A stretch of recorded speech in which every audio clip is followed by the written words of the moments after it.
It is festival season here in the Valley, bringing everybody outside, enjoying our typically great weather. And yet, a lot of people here have a vitamin D deficiency. How can that possibly be? Here to answer some of those questions this morning is our ABC 15 Health Insider, Dr. Shad Marvasti. Good morning, Dr. Shad. Good morning, Noelani.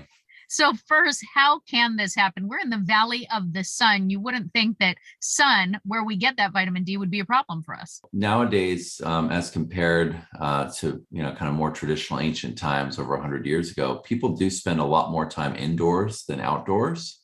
So you're really not getting enough of the vitamin D that you can get from the sun. That's one key way you can get more vitamin D. A second way is through the foods we eat. And unfortunately, the standard American diet, as we've talked about, is pretty sad. And so it's not really rich in nutrients and for vitamin D enriched foods, that include things like fatty fish, like mackerel, mushrooms, and even some fortified grains as well. But on average, there's actually about over 40% of Americans are vitamin D deficient. And that number goes up the darker your skin is, actually, because it's more difficult to get conversion to active form of vitamin D. So in Black communities, that's all the way up to 88%. And in Latino communities, it's close to 70%. So there is a significant amount of vitamin D deficiency. And that same study was done in Arizona, and the numbers were very similar here in Arizona, which is ironic given the fact that we are the Valley of the Sun. But I guess logistically, when you think about it, during the summer months as well, when everybody goes outside, that's also our hottest time. So we do hide in the AC. I know they checked my levels when I first got pregnant and I had a deficiency. So let's talk about the problem. What else can happen to you if you have low vitamin D? Oh, so vitamin D deficiency is associated with a number of problems. It's not just for bone health, because you need vitamin D for good bone health, obviously to prevent osteoporosis. But in recent years, we've learned that low vitamin D levels are associated with heart disease, early signs of dementia, severe asthma in children, depression, anxiety, increased risk for certain cancers. And during the COVID pandemic, we actually saw a direct relationship between vitamin D deficiency and severity of a quote COVID illness and increased risk for hospitalization and death.